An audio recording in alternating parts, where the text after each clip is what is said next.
थोड्याच वेळात दरवर्षीप्रमाणे आम्ही त्यांची आई आलेली आहे आणि सगळे कार्यकर्ते आम्ही आलेलो दरवर्षीप्रमाणे सिद्धरामेश्वराच्या अक्षतेच्या कार्यक्रमाला आम्ही हजर राहणं आमचा आनंदाचा क्षण आहे।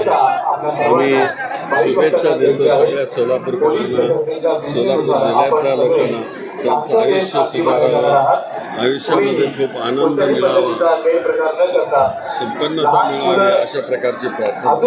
काय मागणं मागितलं सोलापूरकरांसाठी? आम्ही एवढंच मागणं मागितलं की इथं शांती राहू दे, सर्वधर्म समभाव सिद्धरामेश्वरांनी जे सांगितलं सर्वधर्म समभावाची जी भूमिका आहे ते त्यांनी सगळ्यांनी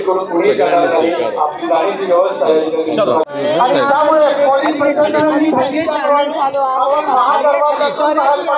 जिल्ह्याची यात्रा, आपल्या गावाची यात्रा आहे, सिद्धरामेश्वराची यात्रा आत्ताच या ठिकाणी संपन्न झाला अक्षता सोहळा आणि सगळे रमले त्याच्यामध्ये। तुम्ही बघताय अनेक भक्त हे बाराबंदी घालून इथे आहेत।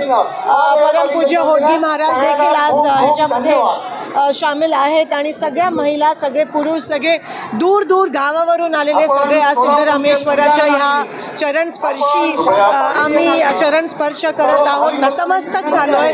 ह्या माणुसकीच्या सागरासमोर आज आम्ही सगळे नतमस्तक झालो आहोत आणि सिद्धरामेश्वराच्या चरणी प्रार्थना करतो की सगळ्यांच्या इच्छा, आकांक्षा आणि मनोकामना पूर्ण होऊ देत। हे वर्ष खास करून आमच्या महाराष्ट्राच्या शेतकऱ्यांसाठी आणि ग्रामीण भागात राहणाऱ्या प्रत्येक कष्ट करणाऱ्या माणसासाठी सुखाचा आणि समृद्धीचा तिळगुळ घ्या आणि बीडमध्ये आंदोलन टाकीवरती जोडलेले आहेत। त्यांना विनंती केली जाते मात्र अजूनही आरोपी अटकेत नाही, त्यामुळे लोक आंदोलन करतायत, काय म्हणणं आहे? नाही, नक्कीच सरकार ह्या बाबतीत अजिबात गंभीर नाहीये। बीड असेल, परभणी असेल, रोज वेगळे पैलू आपल्याला दिसून येत आहेत। नवीन या ठिकाणी नवीन काहीतरी माहिती लोकांसमोर येते, तरीही मुख्यमंत्री याबद्दल गंभीर आहेत। राजीनामा दिला पाहिजे तो पण घेत नाहीत। एकंदरीत आपल्याला दिसून येते की निगरगट्ट असं सरकार हे झालं। मंत्र्याच्या जवळचे सहकारी जे ते आरोपी पण सरकार आरोपी करत नाही, त्यांच्यावरती मोक्का लावला जात नाही, यासाठी ग्रामस्थ सगळे आक्रमक। याचे मी निषेध करते। ज्या पद्धतीत, क्रूर पद्धतीत 4 तास त्या माणसाला, देशमुखांना मारलं गेलं आणि हे देशभरात चाललंय, पूर्ण महाराष्ट्रात चाललंय।